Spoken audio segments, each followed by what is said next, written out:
Hello दोस्तों, राधे राधे। हम एक गीत लेके आए हैं राम भगवान का। सोहर गीत है, बहुत ही प्यारा सोहर गीत है। आप लोग सुनना, एक बार कमेंट बताना आप लोग को ये सोहर गीत कैसे लगा, और ज़्यादा से ज़्यादा लाइक शेयर कमेंट करिएगा। चलिए सुनते हैं। दर्द से व्याकुल कौशल्या रानी, मेघ से अरज करई, मेघ से अरज करई हो। मेघ जिनी बरसाया वध के धमे माँ की, राम जी जन्म लिहले, राम जी जन्म लिहले हो।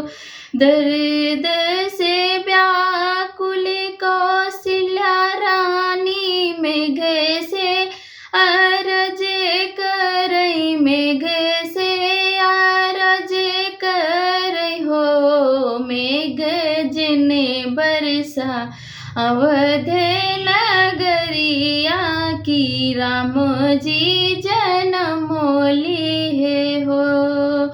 के कर भिजेला चुनरिया, के कर पियरियानु हो। के कर भिजेला चुनरिया, के कर पियरियानु हो। के कर भिजेला माथे के मुकुटवात, राम जी जन्म लिहे हो। के कर भिजेला मुकुटवात, राम जी जन्म लिहे हो।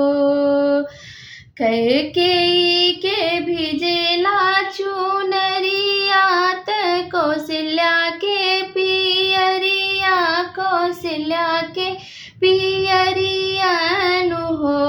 राजा दशरथ के भिजेला मुकुटवात, राम जी जन्म लिहे, राम जी जन्म लिहे हो।